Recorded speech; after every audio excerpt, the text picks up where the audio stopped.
Hello guys, நான் உங்க சித்தார்த். இந்த வீடியோ மூலமா உங்களுக்கு ஆப்ரேஷனல் ரிஸ்க்னா என்ன அப்படிங்கறத பத்தி ஒரு ஃபுல் நாலேஜ் கிடைக்கும் அப்படிங்கறத நம்புறேன். வாங்க இன்னைக்கு நம்ம வீடியோக்குள்ள போலாம். Operational risk is one area of risk that is faced by all organisations. யூஸ்வலா ஒரு ஆர்கனைசேஷன்ல நிறைய கைண்ட்ஸ் ஆஃப் ரிஸ்க் இருக்கும். அதுல மோஸ்டா டே டு டே ஆக்டிவிட்டீஸ்ல நம்ம ஃபேஸ் பண்ற ரிஸ்க் என்னன்னு பாத்தீங்கன்னா, ஒரு பேங்கா இருக்கட்டும் இல்லனா ஆர் எனி அதர் கம்பெனிஸா இருக்கட்டும், ஃபேஸ் பண்ற ரிஸ்க் என்னன்னு கேட்டீங்கன்னா இந்த operational risk. The more complex the organization is, the more would be its exposure to operational risk. ஒரு ஆர்கனைசேஷன் எடுத்துக்கிட்டீங்கன்னா அது வந்து ஒரு ப்ராப்பர் ஸ்ட்ரக்சர்ல இருக்கணும். இந்த டிபார்ட்மெண்ட்டா, கிரெடிட் டிபார்ட்மெண்ட்டா, கண்டிப்பா நீங்க கிரெடிட் தான் பாத்துக்கணும். ஹெச்ஆர்எம் டிபார்ட்மெண்ட்டா, ஸோ நீங்க கரெக்டா ஸ்டாஃப்ஸ் எல்லாத்தையும் மேனேஜ் பண்ணி அவங்களோட குவரிஸ் எல்லாத்தையும் நீங்க சார்ட் அவுட் பண்ணணும். ஸோ பிளானிங் டிபார்ட்மெண்ட்டா, பிஸ்னஸ் டெவலப் பண்ணுறதுக்கு நீங்கள் என்ன மாதிரியான எஃபர்ட் போட்டிருக்கீங்க அப்படின்ட்டு ஒவ்வொரு ஆளுக்கும் இண்டிவிஜுவல் டாஸ்க் இருக்கும்.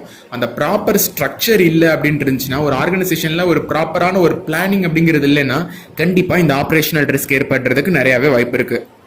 அது மட்டும் இல்லாமல் deviations from normal and planned functions of systems, procedures, technology and human failure of omission and commission. ஒரு ப்ராப்பரா பிளான் பண்ணணும். ஒரு ஆர்கனைசேஷன் எடுத்துக்கிட்டீங்கன்னா அதை ப்ராப்பரா பிளான் பண்ணணும், பிளானிங் பண்ணிருக்கணும் அப்படின்னு சொல்லியிருந்தேன். ஸோ ஏதாவது ஒரு சிஸ்டம்ல ஏதோ ஒரு ஃபால்ட் இருக்கு, இல்லை நம்ம பண்ற ப்ரொசீடிங்ஸ்ல நம்ம கேரி பண்ணணும் வழிமுறைகள் அதுல எதுவும் ஃபால்ட் இருக்கு, இல்லைன்னா டெக்னாலஜி நம்ம யூஸ் பண்ற டெக்னாலஜி, அதாவது கோர் பேங்கிங், பேங்கை பொறுத்தளவு கோர் பேங்கிங் சொல்யூஷன்ஸ் யூஸ் பண்ணுவாங்க, MIS management information system, CRM அந்த மாதிரி யூஸ் பண்றாங்கல்ல, அந்த டெக்னாலஜில எதுவும் ஃபால்ட் இருக்கு அப்படின்னாலும், இல்லைன்னா human failure of omission and commission, அதாவது for example day to day ஆக்டிவிட்டீஸ்லேயே ஹியூமன் ஃபெயிலியர்னு பார்த்துக்கிட்டிங்கன்னா நெஃப்ட் உங்களுக்கு எல்லாத்துக்கும் தெரிஞ்சது. ஓகேவா கைஸ்?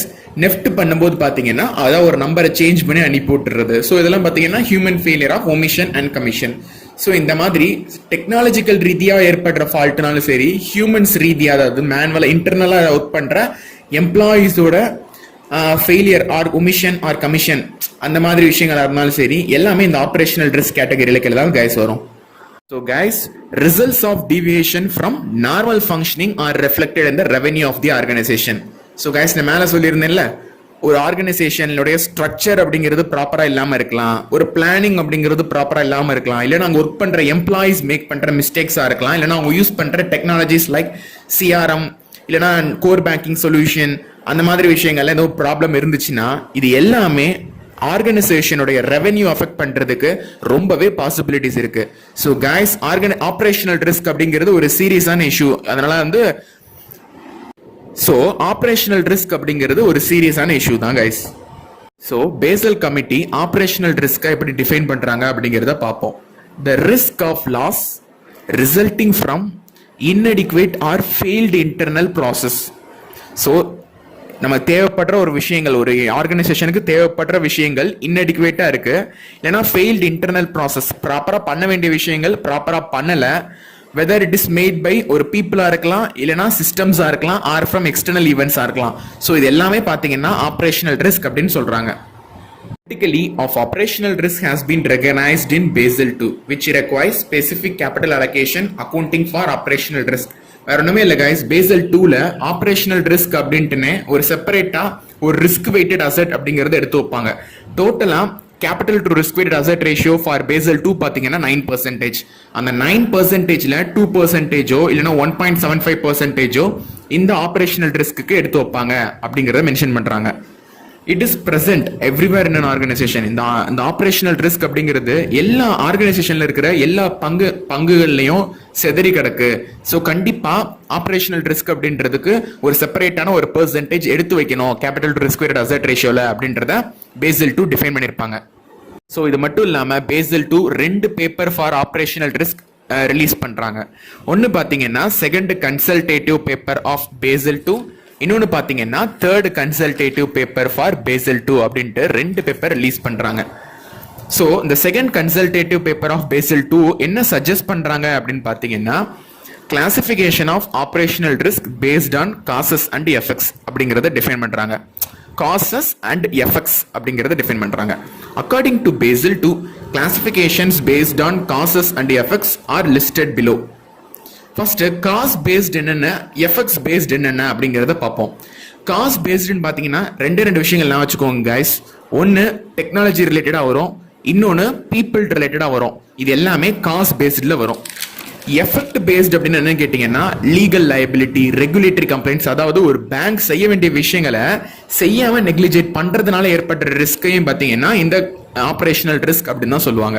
ஸோ லீகல் லயபிலிட்டி இருக்கு, ரெகுலேட்டரி இருக்கு, கம்ப்ளைண்ட்ஸ் இருக்கு, டாக்ஸேஷன் பெனால்டிஸ் இருக்கு. இதெல்லாம் என்ன அர்த்தம்? இதெல்லாம் எதன் மூலமா ஏற்படுதுன்னு பாத்தீங்கன்னா ஒரு மேனேஜ்மெண்ட் எடுத்துக்கிட்டீங்கன்னா அதெல்லாம் ப்ராப்பரா இம்ப்ளிமெண்ட் பண்ணிருக்கணும். பட் அதை ப்ராப்பரா இம்ப்ளிமெண்ட் பண்ணாதான் வர்றது எல்லாமே வந்து இந்த எஃபெக்ட் பேஸ்ல வரும். ஸோ சிம்பிளா பாத்தீங்கன்னா காஸ்ட் பேஸ்ட் அப்படிங்கிறது இன்டர்னலா ஒர்க் பண்ற employees plus customers plus technology base பண்ணி வந்துச்சுன்னா அது காஸ்ட் பேஸ்ட் அப்ரோச். எஃபெக்ட் பேஸ்டுன்னு பாத்தீங்கன்னா மேனேஜ்மெண்ட் ரிலேட்டடா வரும். மேனேஜ்மெண்ட் பண்ண வேண்டிய விஷயங்கள் பண்ணாம விட்டுட்டாங்க, ஸோ அதன் மூலமா ஏற்பட்ட லாசஸ் எல்லாத்தையுமே இந்த எஃபெக்ட் பேஸ்டில் வரும். ஓகே கைஸ், உங்களுக்கு ஒரு கிளியர் ஐடியா கிடைச்சிருக்கும்னு நினைக்கிறேன். காஸ்ட் பேஸ்டுனா இன்டர்னலா ஒர்க் பண்ற எம்ப்ளாயீஸ், டெக்னாலஜிஸ் அண்ட் கஸ்டமர்ஸ், இந்த 3 பர்சன்ஸ்னால ஒரு ஆர்கனைசேஷனுக்கு இழப்பீடு ஏற்பட்டுச்சுன்னா அதை எஃபெக்ட் பேஸ்ட் அப்படின்னு சொல்லுவாங்க. சாரி காஸ்ட் பேஸ்ட் அப்படின்னு சொல்லுவாங்க.